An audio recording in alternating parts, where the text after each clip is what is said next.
지난주 그 요나의 기도, 큰 물고기 뱃속에서 했던 그 요나의 기도를 가지고 좀 말씀을 좀 나눴는데요.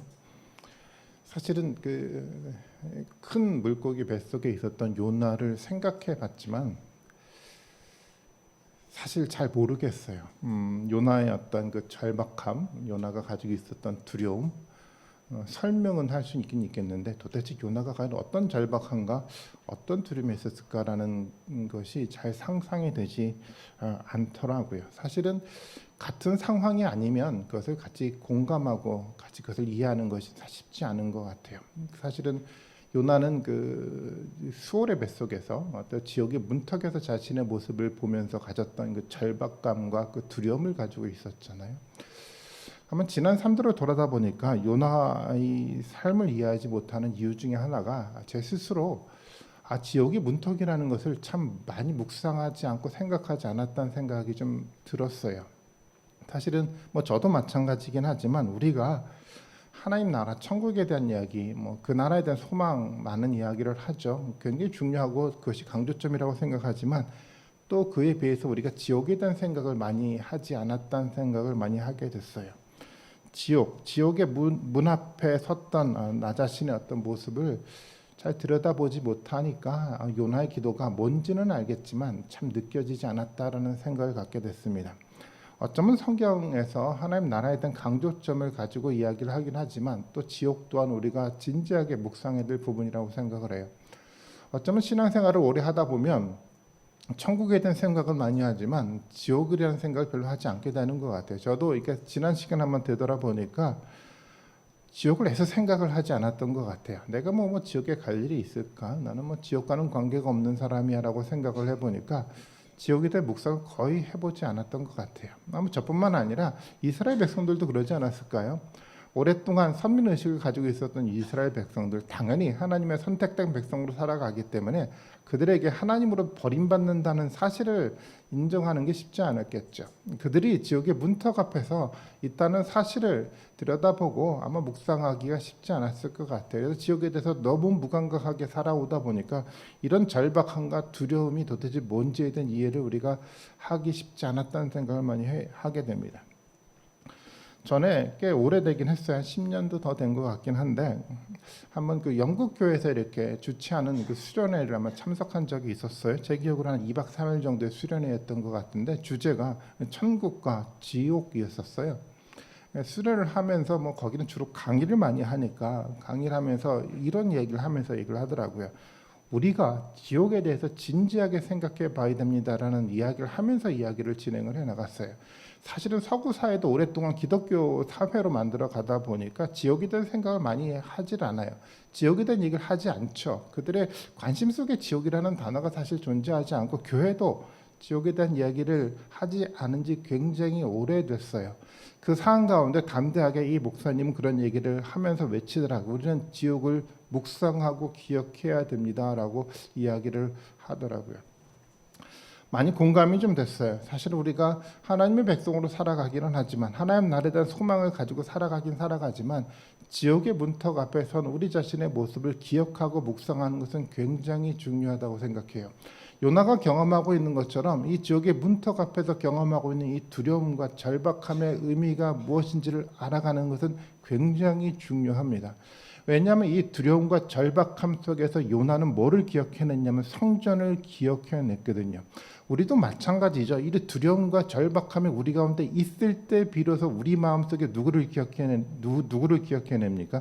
예수 그리스도를 기억하고 십자가를 붙들 수 있는 영적인 힘이 거기서 생겨나는 거예요. 어쩌면 예수 그리스도의 십자가는 바로 이 절박함과 두려움 속에서 우리 자신의 모습이 이 지옥의 문턱 앞에 있는 모습을 들여다보면서 잡을 수 있는 어떤 모습이라고 생각을 해요. 저는 이것이 은혜라고 생각을 합니다. 십자가를 붙들 수 있는 것, 십자가를 기억해낼 수 있는 것, 십자가를 묵상할 수 있는 힘을 갖게 되는 게 은혜 아닐까요? 요나는 어떻게 생각해 보면 성전을 기억해냈어요. 하나님이 자신과 함께하고 있는 것을 영적으로 경험하고 있었어요. 그러다 보니까 큰 물고기가 뭐로 변해갔을까요? 큰 물고기가 그에게는 위기였을지 모르겠지만 은혜를 경험하고 나니까 이 큰 물고기가 요나에게 요새가 됐던 거였어요. 어떤 큰 파도에도 흔들리지 않은 요새가 큰 물고기가 되지 않았을까요? 우리 삶의 인생이 그런 것 같아요. 절박함과 두려움이 우리 눈앞에 있을지 모르겠지만 오히려 그것이 은혜가 돼서 우리는 십자가 예수 그리스도를 붙들 수 있는 영적인 힘을 갖게 해요. 근데 어느 순간 예수 그리스도를 만나고 나니까 예수 그리스도가 나와 함께 하고 있네. 예수 그리스도와 함께 내가 역사를 만들어가고 이끌어가고 있다는 그 사실이 발견이 되니까 그다음부터 어떤 생각이 듭니까? 예수 그리스도와 함께하는 이 위기와 고통과 절망의 순간이 나에게 요새의 모습으로 바뀌어가더라는 거예요. 그러면 이것이 은혜가 아닐까요? 그래서 어쩌면 우리는 이 지옥의 문턱에선 이 모습을 깊이 있게 묵상하는 것을 두려워하지 않고 담대하게 묵상해야 된다고 생각을 합니다. 이 문턱 앞에선 자신의 모습을 들여다보는 것은 은혜로 나가는 길이고 그 은혜 속에 주어지는 예수 그리스도의 십자가를 통해서 만들어져가는 영적 요소를 발견할 수 있는 영적인 힘이 그 가운데 생겨나기 때문입니다. 그래서 우리는 요나서 2장의 이 요나의 기도를 단순하게 한 번 읽고 여러분 끝내지 마시고 여러분 마음속에 깊이 있게 묵상해 나가면서 그가 가졌던 절박함과 두려움을 다시 한번 경험하고 같이 한번 공감하면서 그 요나가 경험했던 은혜에 동참하는 우리 모든 사람들이 되는 것이 중요하다고 생각이 좀 들었습니다. 지난번에 설교를 하고 어떻게 생각해 보면 한 번 더 이 주제를 가지고 설교를 해야 되지 않을까라는 생각도 했긴 했지만 여러분들이 묵상하면서 요나의 기도 2장을 잊지 않으시고 그 묵상 가운데 정말 예수 그리스도를 통해 주어지는 오히려 큰 또 은혜 가운데 좀 함께하는 놀라운 축복의 은혜가 정말 우리 모든 분들 가운데 함께했으면 좋겠습니다. 오늘은 3장의 본문을 가지고 이야기 좀 하려고 하는데요. 사실 3장 본문도 굉장히 저에겐 어려운 본문이었어요. 물론 뭐 3장을 읽어보시면 어려운 얘기는 하나도 없어요. 실질적으로 이것을 받아들이기는 너무도 어려웠어요.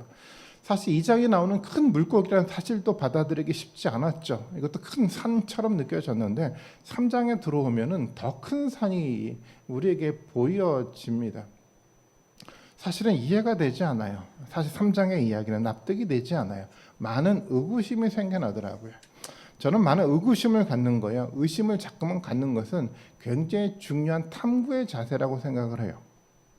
어떤 사람들은 의심을 갖고 성경을 읽으면 안 돼라고 이야기할지 모르겠지만 물론 의심을 갖고 성경을 읽으면 안 될지 모르겠지만 정말 진리를 바른 사실을 탐구하는 방법은 의심해야 돼요. 하나님을 인격적으로 믿는다고 한다면 이 본문을 가지고 질문을 던져야 돼요. 이해가 되지 않아요. 의심해보면서 이것이 도대체 뭐죠라고 질문을 던지면서 정말 인격적인 그 신뢰할 수 있는 하나님을 믿을 수 있는 또 진리를 더욱더 깊이 있게 알아가주는 그 길을 찾아가야 돼요. 저는 그것이 중요하다고 생각을 해요.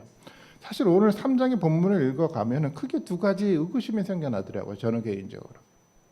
첫 번째는 어떤 의구심이냐면 오늘 본문에 보면 요나가 하나님 말씀에 순종하고 있다고 하는데 정말 이 요나가 순종한 것이 맞아라는 의구심이 생겨났어요. 여러분은 그런 생각 들지 않았습니까? 요나는요 니느웨가 회개한 것을 보고 어떤 마음을 가졌습니까? 화가 났어요. 성이 났어요. 요나는요. 아니 요나가 2장에서 지금 절박한 속에서 기도를 했던 사람 아닌가요? 3장의 말씀에 보니까 여호와의 말씀에 순종해서 니느웨에 가서 말씀을 전했던 사람인데요. 그 마음속에는 어떤 마음이 있었냐면 니느웨가 무너지기를 바라는 마음을 갖고 있었던 사람이 요나였어요. 그런 요나의 모습을 보면서 여러분 어떤 생각이 드나요? 정말 이 사람이 하나님 말씀 앞에 순종한 것이 맞나요?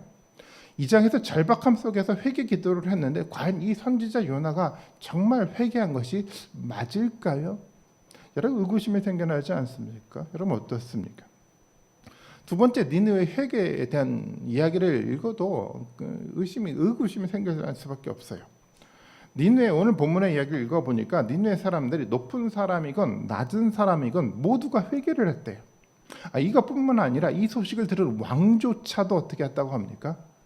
왕옷을 벗어버리고 베옷을 입는 그런 회개의 모습을 이 왕조차 보이고 있는 거예요. 여러분 이 회개가 가능한 회개일까요? 그리고 이런 이야기를 해요. 그들은요 악한 길과 손으로 행한 강포에서 이제 떠날 것이라고 결단을 하고 다짐을 해요. 이 이야기는 어떤 얘기냐면 이제 우리가 다시는 악한 행위, 악한 전쟁을 하지 않겠습니다라고 하나님 앞에 결단하는 거였어요. 이야기가 여러분 이해가 됩니까? 우리는 역사 속에서 알고 있잖아요. 니느웨는요 아수르의 수도였어요. 아수르라는 나라였어요. 과거 이 거대한 아수르, 그러니까 일반 역사에서는 아시리아라고 하죠. 이 아수르가 여러분 기독교 국가가 되었나요? 아수르의 역사를 우리는 알고 있어요. 아수르의 역사를 보면 아수르는 악한 전쟁을 중단하지 않았어요. 계속해서 반복했어요.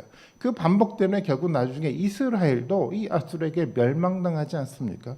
그리고 남유다도 이 아수르 때문에 굉장히 고통 속에서 전쟁을 하는 모습을 성경 속에서 우리는 볼 수가 있었어요. 아수르는 회개한 것처럼 보이지 않아요. 아수르는 악한 전쟁을 중단하지 않았어요. 그런데 성경의 본문 속에서 이 사람들은 뭐라고 얘기하냐면 우리는 이제 악한 전쟁을 중단하겠습니다. 여호와 하나님 앞에 회개했습니다라고 이야기를 하는 거예요. 여러분 믿어지십니까? 여러분 의심이 생겨나지 않습니까? 정말 이들이 회개한 것이 정말 진짜 진정한 의미 속의 회개였다라고 우리가 믿을 수 있을까요? 그리고 또 이들이 회개했던 것은 과연 어떤 의미와 가치가 있었던 거였을까요? 역사 속에서 하나도 보이지 않았던 삶의 모습, 아수르의 모습 속에서 정말 이들의 회개가 가치 있는 회개였을까요? 그렇다고 한다면 우리는 요나의 이야기를 어떻게 믿고 이해하고 해석하고 적용을 해야 할까요? 이런 질문을 한번 던져봤어요. 이런 질문 속에서 오늘의 설교는요, 한번 답을 한번 찾아보는 쪽으로 한번 설교 이야기를 진행해 보려고 합니다. 사실 우리는 굉장히 어려운 지점에 있었어요. 사실 우리가 2장, 3장을 읽어가면서 사실은 특별한 생각 없이 읽어간다고 한다면 아무런 거침없이 우리가 어떤 이야기를 읽었을지 모르겠지만 한번 생각하고 진지하게 생각해 보면 굉장히 커다란 산이 우리 가운데 있다는 것을 우리는 발견하게 돼요. 어떻게 이 요나를 신뢰하고 믿고 하나님 말씀으로 우리가 들을 수 있을까라는 어떤 큰 산 앞에 우리는 놓여 있는 거죠. 사실은 이 문제를 해결하기 위해서 우리에게 굉장히 중요한 것이 있죠. 이야기 자체를 읽는 것이 중요한 것이 아니라 이 이야기를 어떤 해석의 관점을 가지고 해석하느냐라는 이 문제가 우리 앞에 있는 거예요. 굉장히 중요하죠. 바른 해석의 관점이 우리 가운데 있지 않으면 요나서는 아주 애매한 성경이 되고요. 아주 혼돈스러운 성경이 될 수밖에 없어요. 어쩌면 그동안 우리가 요나서를 그렇게 애매하고 혼돈스러운 성경으로 그동안 다루어 왔는지도 모르겠습니다. 그렇다면 우리는 과연 이 부분을 어떻게 해야 될까요? 이 질문을 한번 던져보고 하나씩 이 문제를 해결하면서 한번 방법을 찾아가도록 한번 해보겠습니다. 먼저 사실은 요나의 이야기를 우리가 어떤 관점에서 이해를 해 나가야 되냐면 예수님의 관점에서 이 부분을 해석하고 이해를 해 나가야 돼요. 많이 들어왔던 얘기죠. 사실은 구약의 모든 이야기는 누구를 통해서 성취가 되죠? 다 예수님을 통해서 성취가 되는 거예요. 그래서 사실은 구약에 있는 그 모든 이야기를 구약 역사 속에서 읽는 것도 중요하지만 또 하나는 뭐냐면 예수님의 시간에서 예수님의 시각에서 예수님의 삶의 관점에서 그것을 들여다보는 이 해석의 관점을 갖는 것은 굉장히 중요한 거예요. 예수님의 시각에서 과연 요나서가 어떻게 받아들여지고 이해되고 있지? 예수님의 삶의 관점 속에서 이 요나의 삶이 어떻게 적용되고 이해되고 있는지를 살펴보는 것은 굉장히 중요해요. 물론 이야기가 조금 다소 어려울 수 있을지는 잘 모르겠지만 편하게 한번 이스라엘 이야기를 통해서 이 문제를 살펴보도록 할게요. 이스라엘과 남유다에 관계된 이야기입니다. 유다는요 바벨론에서 멸망을 당했어요. 바벨론의 포로로 잡혀갔어요. 예루살렘 성은요 파괴되었고요. 성전은 무너졌어요. 그런데 사실 그렇게 끝난 것은 아니지. 나중에 시간이 지나가면서 포로가 다시 예루살렘으로 돌아왔어요. 그 성은 다시 한번 회복이 됐고요. 성전도 재건이 됐어요. 그런데 한번 이런 질문을 던져봐야 돼요. 정말 이 성전 재건이 예루살렘의 회복이 진짜 회복이라고 우리가 말할 수 있습니까? 실제로 이것은 재건된 것이 아니에요. 결국은 여전히 그들은 포로였고요. 예루살렘은 결국은 무너져요. 성전은 완전히 파괴가 됐어요. 이스라엘이라는 나라는 역사 속에서 사라졌어요. 물론 1948년인가요? 다시 한번 영국과 미국 유엔을 통해서 예루살렘이 만들어져 갔긴 했지만 이제는 기독교와 관계가 없는 역사 속에 아등의 의미가 없는 예루살렘일 뿐이에요. 사실은 사라진 역사이고 아무것도 의미가 없는 성전의 터만 남아있는 그 시대 가운데 우리 그 시대를 보지 않습니까? 그렇다고 한다면 도대체 이것은 어떤 의미를 우리 가운데 던져줄까요? 우리는 알 수 있는 것처럼 우리가 이것을 어떻게 해석하고 있냐면 이것을 예수 그리스도의 관점 속에서 해석을 하잖아요. 여러분 잘 아시는 것처럼 예수 그리스도의 십자가와 부활로 이것을 해석하고 있는 거예요. 이스라엘의 그 파괴와 이스라엘의 회복은요, 그것 자체가 중요한 것이 아니라 어떤 관점에서 이것이 의미가 있습니까? 예수 그리스도의 십자가와 부활로 우리가 의미를 찾을 수 있는 거예요. 이스라엘은요, 사라졌을지 모르겠지만 이스라엘은 예수 그리스도가 말했던 하나님의 나라로 성취가 된 거였어요. 성전은 파괴가 됐을지 모르겠지만 예수 그리스도를 통해서 성전은 재건된 거였었어요. 모든 것들이 다 마찬가지죠. 이스라엘을 보여지는 눈에 보이는 물리적 나라는 하나의 상징이었고 준비였을 뿐이었고 일시적인 것뿐이었다라는 겁니다. 궁극적인 것은 다 누구를 통해서 이루어지고 성취가 됐냐면 예수 그리스도와 십자가를 통해서 하나님 나라를 통해서 성취가 된 거였어요. 그렇다고 한다면 구약의 이스라엘 이야기는 과연 의미도 없고 가치가 없는 것일까요? 그렇진 않죠. 그것도 일시적이지만 불완전하지만 부분적인 거긴 하지만 그 속에서도 하나님의 역사는 분명하게 있었고 그 역사가 나중에 미래를 향해서 누구를 준비해 가냐면 예수 그리스도의 나라를 준비해 나갔던 거였어요. 니느웨에 대한 회개의 해석도 다르지 않다고 저는 생각을 합니다. 요나가 했던 회개요, 니느웨가 했던 회개는 굉장히 일시적 회개였어요. 여호와 하나님을 믿겠다라고 했던 것이라기보다도 사실은 그들은 많은 신을 섬기는 다신교의 나라에서 다른 신들은 포기하지 않고 그냥 단지 일시적으로 여호와 하나님을 믿겠다라고 했던 단순한 일시적 회개였었어요. 물론 작은 숫자라고 하더라도 어떤 사람들은 당연히 이 속에서 여호와 하나님을 믿었을 거예요. 너무 적은 숫자였기 때문에 역사 속에서 하나도 드러나지 않았을지 모르겠지만 그런 역사가 반드시 있었을 거라고 생각을 합니다.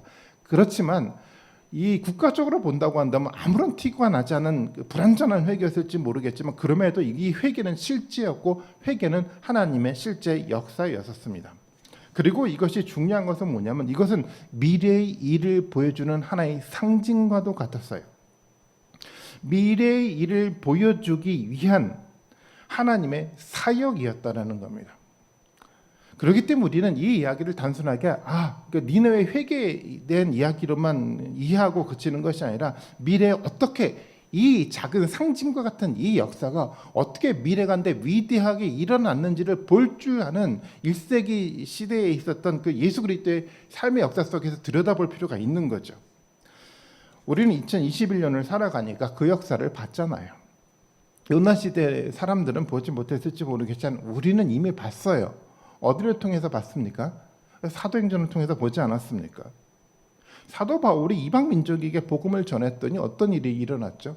말도 되지 않은 역사가 일어났어요. 요나가 하나님의 말씀을 전하니까 니네의 회개가 일어났던 것처럼요. 사도 바울이 이방 민족에게 찾아가서 복음을 전하자 어떤 일들이 벌어졌습니까? 그들이 실제적으로 그들이 믿던 이방신을 다 버리고 어떻게 합니까? 여호와 하나님을 믿기 실현하는 이 위대한 역사가 실제적으로 일어난 거였어요. 요나 시대 때 있었던 이 상징과 같은 불완전한 그 역사가 그냥 끝난 것이 아니라 하나님의 역사 가운데 어떻게 됩니까? 놀랍도록 예수 그리스도 이후에 성취가 돼가는 모습을 사도행전을 통해서 우리 가운데 보여주지 않았습니까? 니느웨를 통해서 국가적인 회개가 일어났던 그 말도 되지 않은 이 불완전한 역사가 있었을지 모르겠지만 실제적으로 사도 바울을 통해서 복음이 어디에 증거가 됩니까? 로마의 복음이 증거가 돼가고 로마가 기독교 국가로 시작되는 새로운 시작점을 만들어갔던 위대한 역사가 기록돼 있잖아요. 우리는 그것을 눈으로 보지 않았습니까? 물론 이것 또한 완전하지 않을 수 있어요. 로마를 통해서 완전하게 기독교가 만들어지진 않았어요. 그런데 이 기독교의 위대한 역사는요, 예수 그리스도가 오심을 통해서 만들어진 종말과 더불어 완성된다는 것을 우리는 알 수 있어요. 매순간 우리는 부분적인 역사를 보죠. 매순간 우리는 상징적인 역사만 볼지 모르겠지만 이것은 예언적인 메시지예요. 하나님은 변함없이 구약시대 때부터 변함없이 하나님은 이 위대한 일을 계획하고 꿈꾸면서 미래 가운데 이루실 것을 우리 가운데 보여주는 거예요. 요나를 통해서 일어났던 이 회개 운동이요, 1세기 로마를 통해서 만들어졌던 이 회개 운동이에요. 1907년 한국에서 일어났던 이 부흥의 위대한 이 회개 운동들이 비록 불완전하고 부분적일지 모르겠지만 이 위대한 역사가 언제 이루어져 갑니까? 예수 그리스도의 종말과 더불어 완전하게 이루어진다는 것을 성경은 약속하고 있는 거예요. 저는 이 관점을 통해서 우리는 이 본문의 내용을 읽을 필요가 있다고 생각합니다. 불완전하지만 부분적이지만 하나님의 역사 속에서는 완전한 것으로 보여요. 예수 그리스도의 시각에서 본다고 한다면 이것은 위대한 역사로 이미 준비가 돼가고 있는 하나님의 역사였던 거였어요. 그런 맥락에서 본다고 한다면 지금 우리는 굉장히 밝은 미래를 보면서 살아가고 있는 겁니다. 구약과 또 그리스도 시대와 또 종말의 시대를 함께 어우르면서 역사를 들여다보면서 하나님의 위대한 역사가 중단되지 않고 어떻게 진행되고 있는지를 들여다보는 위대한 밝은 미래의 역사를 우리는 볼 수 있는 통찰력이 생겨나는 거잖아요. 창세기부터 계시록에 이르기까지 하나님은 한 번도 변하지 않고 하나님의 계획 가운데 역사를 만들어 갔어요. 시대 가운데는 불완전하고 온전하지 않고 뭔가 상징적인 모습으로 존재했을지 모르겠지만 그 가운데 하나님은 실제했었고 그 실제 역사 속에서 하나님은 흔들림 없이 역사를 만들어 가도라는 겁니다. 그리고 우리는 그 역사의 중심에 서 있는 겁니다.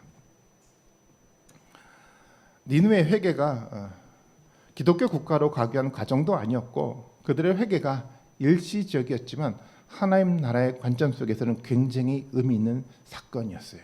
그들의 어떤 회개를 통해서 하나님은 위대한 역사의 성취를 이루시는 거였습니다.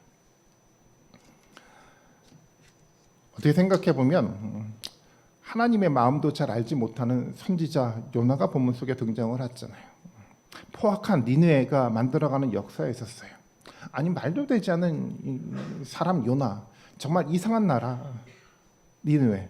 그런데도 불구하고요 하나님의 역사는 변함이 없었어요. 저는 이것이 우리에게 큰 용기를 준다고 생각을 합니다. 오늘 우리의 모습을 보더라도 마찬가지잖아요. 아니 너무 이해가 되지 않는 지도자들이 우리 눈앞에 보이지 않습니까? 너무 엉성해요. 이해가 되지 않아요. 교회를 봐도 마찬가지예요. 교회가 도대체 하나님의 말씀에 앞에 서여져 있는 교회인지 도대체 너무 엉성해서 이해가 되지 않는 교회 공동체를 우린 너무 많이 봤어요. 이상한 지도자예요. 엉성한 지도자예요. 말도 되지 않는 사회예요. 말도 되지 않는 교회를 우리 눈앞에 보고 있어요. 그런데 이 말도 되지 않는 엉성한 지도자, 엉성한 교회 앞에서도 하나님은 변함없이 하나님의 역사를 이루고 있다라는 거예요. 이것이 우리에게 위로가 되지 않습니까? 걱정할 필요가 없어요. 우리 눈앞에 정말 이상한 엉성한 지도자가 있다고 하더라도 여러분 걱정할 필요가 없어요.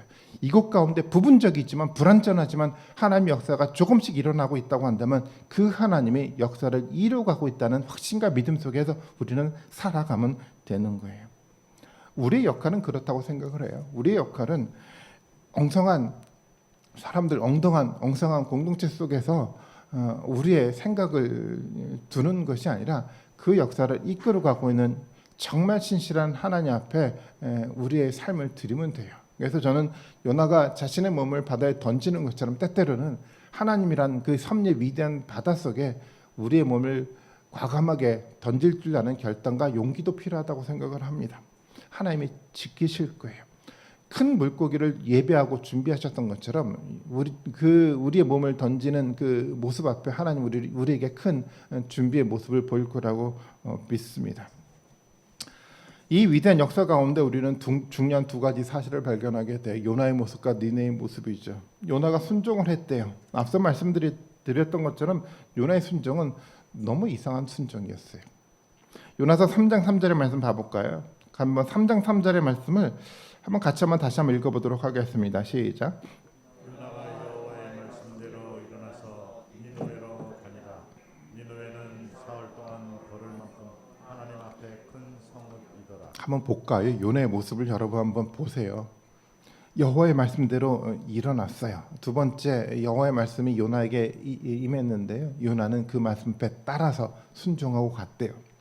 그런데요, 요나는 굉장히 이 말씀을 전하는데 소극적이었어요. 사흘 동안 걸을 만큼 큰 성읍 니느웨에 갔었는데요. 요나는 하루 동안 복음을 전합니다. 이 요나의 모습이 보여지지 않습니까? 요나서 3장 4절의 말씀에 보면 요나가 큰 성읍에 들어가서 하루 동안 다니며 외쳐 일렀대요. 아니 이 큰 성읍에 가서 하루 동안 외쳤대요. 그리고 어떤 이야기를 전합니까? 40일이 지나면 니느웨가 무너지리라.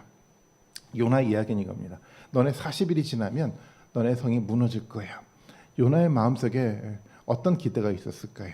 이들이 회개하기를 기대했었을까요?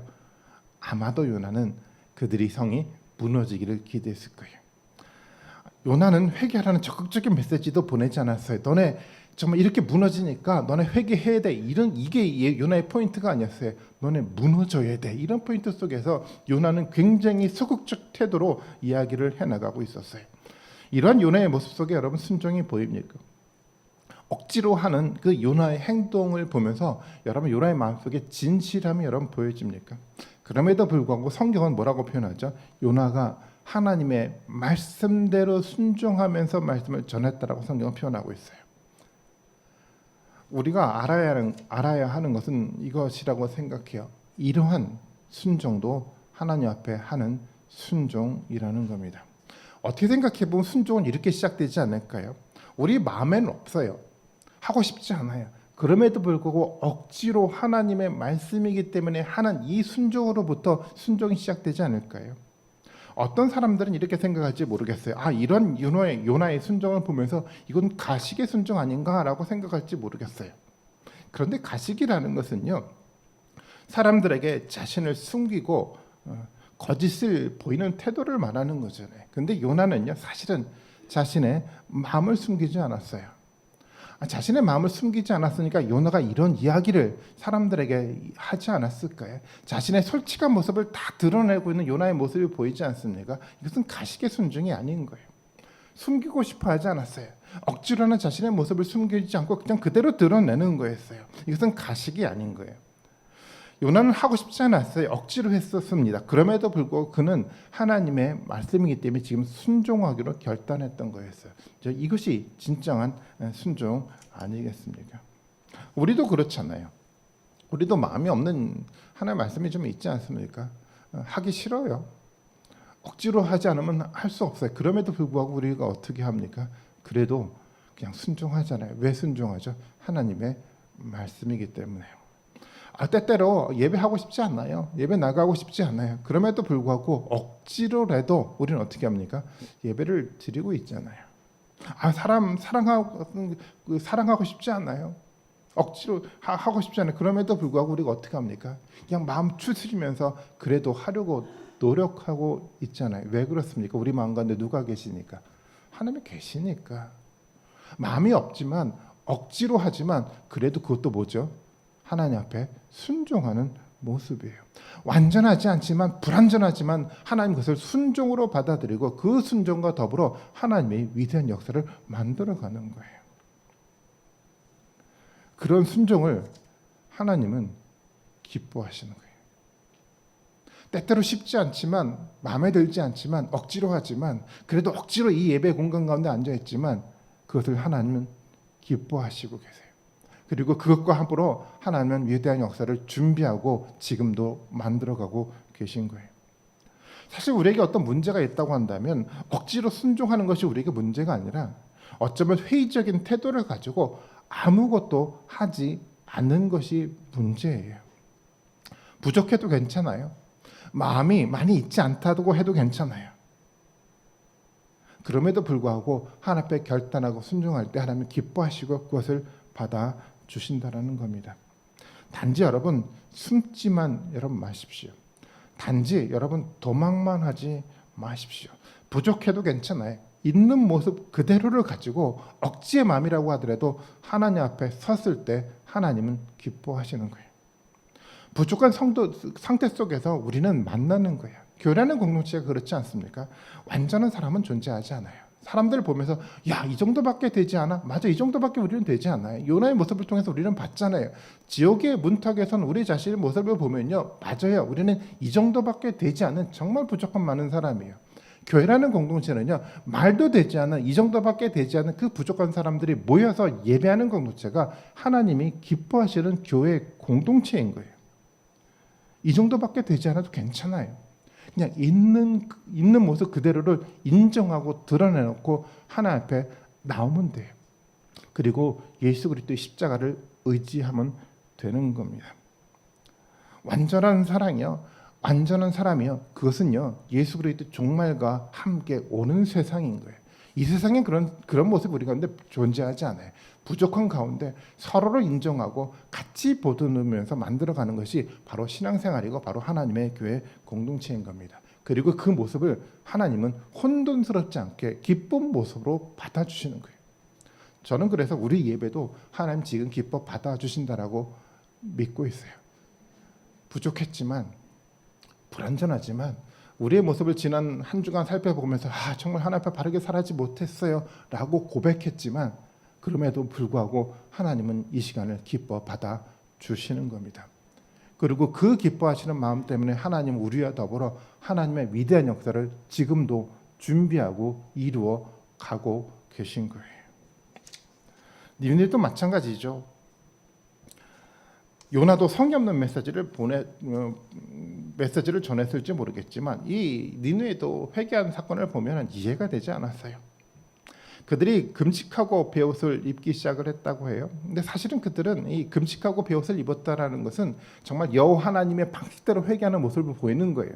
그 사람들이 뭔가 잘못을 뉘우친다고 하더라도 금식하고 베옷을 입는 형식으로 하지 않아. 이것은 바로 하나님 여호와를 믿는 사람들의 방식인 거예요. 적어도 이들은 그 순간만큼은 정말 온전한 마음으로 회개하기 시작을 했던 것 같아요. 두려움을 그들은 가졌어요. 모두가 하나님 말씀대로 회개하기 시작을 했어요. 왕도 이야기를 들었어요. 왕도 베옷을 입고 왕복을 벗고 그런 도시 전체가 회개에 동참하기 시작했어요. 말도 되지 않는 이런 일들이 벌어지더라고요. 그래서 어떤 역사가는 어떻게 이런 일이 가능했을까라고 질문을 던지면서 역사 속에서 몇 가지 사실을 발견하기도 하더라고요. 어떤 사람은 요나가 니느웨에게 이 하나님의 말씀을 전했을 당시 BC 760년경이었는데요. 765년에 아수르의 니느웨에 아주 커다란 전염병이 있었던 것 같아요. 763년에서도 큰 전염병이 있어서 니느웨 가운데 혼돈이 있었던 것 같고요. 763년에는 그때 니느웨라는 도시에 일식이 있었다고 얘기를 해요. 사람들은 그때 당시에는 일식이라는 이 거대한 자연 현상들을 통해서 신을 두려워했었죠. 전염병이라는 이 상황들을 통해서 많은 신을 두려워했었는데 바로 그때 요나가 말씀을 전했기 때문에 이들은 이 도시 전체가 회개하는 역사를 만들어 갔을 수 있다라고 설명하기도 해요. 물론 그것이 얼마만큼 가능한 이야기인지는 잘 모르겠어요. 이 성경은 분명하게 그것이 중요한 것이 아니라 그들이 회개했는데 뭐 때문에 회개했습니까? 하나님의 말씀 때문에 회개했어요. 어쩌면 그런 자연 현상도 하나님의 말씀이기 때문에 그 자연적인 현상을 통해서 하나님은 그들에게 하나님의 메시지를 전했는지도 모르겠어요. 분명한 한 가지 사실은 뭐냐면 이 역사를 통해서 그들은 회개하기 시작을 했다라는 겁니다. 그리고 이 회개가 어떤 회개였냐면 아래에서 위로 올라가는 공동체 전체적인 회개더라고요. 저는 이런 회개가 오늘 우리 가운데 필요하다고 생각을 해요. 첫 번째는 개인의 회개가 아니라 공동체 전체의 회개였어요. 한두 사람이 회개한 것이 아니라 도시 전체가 회개하는 회개의 역사를 그들이 만들어간 겁니다. 사실 이것이 회개 아닐까요? 전체가 회개해야 되는 거예요. 우리의 앞에 직면해 있는 이 우리의 모습을 보면서 어떤 한두 사람의 일시적인 어떤 모습이 아니라 우리가 함께 모여서 함께 회개하는 회개 운동이 우리 가운데 벌어져 가야 되지만 하나님의 역사가 만들어져 가는 거예요. 본문 속에서 회개는요 아래에서부터 위로 올라가는 회개였어요. 백성들이 먼저 회개를 했어요. 그 사실을 누가 봅니까? 왕이 지켜보고 난 다음에 왕이 동참을 하더라고요. 어쩌면 오늘 우리 사회 가운데 이런 회개가 필요하지 않을까요? 엉성한 지도자들이 우리 가운데 있어요. 지도자들이 어쩌면 길을 잃어버렸는지도 모르겠어요. 이럴 때요 지도자들을 비난하기보다도 먼저 우리가 무릎 꿇고 회개될 필요성이 있지 않겠습니까? 성도들이 함께 기도하고 함께 회개할 때 지도자들이 길을 바르게 찾아갈 수 있는 길들이 그 가운데 열려져 가지 않겠습니까? 어쩌면 우리는 누가 잘못했다고 비난하기보다는 우리 전체가 함께 모여서 다시 한번 하나님의 말씀 앞에 우리의 모습을 냉정하게 들여다보고 드러내놓고 전체가 회개하는 기도의 운동이 필요하다고 생각을 해요. 저는 이 기도의 역사가 한국에 일어났었죠. 1907년 평양대 부흥운동을 통해서 일어났다고 생각을 합니다. 평양대 부흥운동에 일어났던 회개의 운동은요. 소수 몇 사람들이 했던 부흥의 운동이 아니었어요. 평양으로부터 시작됐던 전국에 있는 하나님의 교회 전체가 회개하는 회개의 운동이었어요. 이 회개의 운동이 일어났기 때문에 하나님이 한국 교회를 쓰신 거예요. 한두 사람의 문제가 아니라 어쩌면 우리 모두가 이 문제를 같이 붙들고 씨름하면서 이 문제를 가지고 같이 기도할 때 하나님 그 기도를 들어주시지 않겠습니까? 저는 먼저 그래서 우리 모두가 수월의 뱃속을 저는 묵상해야 된다고 생각해요. 너무도 오랜 동안 기독교 하나의 어떤 그 역사 속에서 너무도 익숙해져 있어요. 하나님부터 버림받는 수월의 뱃속이라는 그 사실을 우리가 망각하고 그동안 살아왔는지도 모르겠어요. 정말 우리가 하나님 앞에 떠나갔을 때 우리는 지옥의 문턱에 서 있다는 이 사실을 우리는 다시 한번 직시하고 바라보면서 다시 한번 하나님 앞에 설 수 있는 그 은혜의 장이 우리 가운데 필요하다고 생각을 합니다. 우리 모두가 그런 은혜의 장 속에 동참하고 참여하면서 하나님이 이루시는 회복 역사를 우리는 함께 경험해 나가야 하는 겁니다. 이것이 하나님이 지금 우리 가운데 또 미래 가운데 이루실 하나님의 역사인 겁니다. 그런 기도 앞에 하나님은 아주 바로 응답하세요. 그것이 요나서 3장 10절의 결론의 메시지입니다. 같이 한번 3장 10절 말씀을 한번 같이 읽어보도록 하겠습니다. 시작. 하나님이 그들이 행한 것 곧 그 악한 길에서 돌이켜 떠난 것을 보시고 하나님의 뜻을 돌이키사 그들에게 내리리라고 말씀하신 재앙을 내리지 아니하시니라. 이 말씀을 통해서 하나님의 그 모습이 좀 여러분 보이지 않습니까? 하나님이 그들의 행한 것 곧 그 악한 길에서 떠난 것을 보시고 하나님은 바로 하나님의 뜻을 돌이키시고 그들을 용서하고 회복시켜 준다는 겁니다. 이것이 하나님의 마음이었어요. 성경의 전 역사를 통해서 하나님은 분명하게 하나님의 모습을 보여주셨어요. 회개하고 굴복하고 우리의 모습을 드러내놓고 예수 그리스도의 십자가를 의지했을 때 하나님 바로 우리를 용서하신다라고 말씀하셨어요. 그래서 예수님 이 땅 가운데 보내주신 거예요. 이 위대한 일을 이 위대한 하나님의 용서와 회복을 우리에게 보여주시기 위해서 하나님은 예수 그리스도를 이 땅 가운데 보내주신 거예요. 이것이 하나님의 법칙이에요. 우리가 회개하고 무릎 꿇고 기도한다고 한다면 하나님은 바로 우리에게 이런 말씀을 하시는 거예요. 하나님 마음을 뜻을 돌이키고 우리를 회복시켜 주신다라는 겁니다. 이 회복의 역사가 전 은혜의 역사라고 생각을 해요. 우리가 그동안 신앙생활을 수십 년 동안 해오면서 무감각해져 왔던 어떤 부분이 있다고 한다면 그 부분을 냉정하게 끄집어내놓고 다시 한번 하나님 앞에 기도하시는 우리 모든 분들이 되시기를 바라겠습니다. 그래서 그 속에서 주어지는 하나님의 은혜를 다시 한번 기억하고 그 은혜 속에서 오늘 본문을 통해서 말씀하시는 것처럼 내가 내 뜻을 돌이키고 너를 다시 한번 사랑하겠다고요. 다시 한번 이 교회 공동체를 우리의 삶들을 회복시켜 주시겠다는 하나님의 위대한 약속을 믿고 또 고백하는 우리 모든 성도님들이 되셨으면 좋겠어요. 이번 한 주간도 요나의 말씀을 묵상해 보면서 이것은 뭐 부족하고 불완전하지 진짜 모르겠지만 괜찮아요. 저도 말씀을 준비하면서 그런 생각이 들더라고요.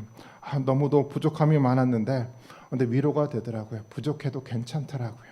그냥 이 순간 하나님 앞에 있는 모두 그대로를 하나님 앞에 드러내놓고 기도할 때 하나님 회복시켜 주실 겁니다. 그런 회복의 모든 역사가 우리 모든 분들 가운데 또 앞으로 있을 우리의 삶 가운데 함께하기를 주님의 이름으로 축원드리겠습니다. 기도하시겠습니다.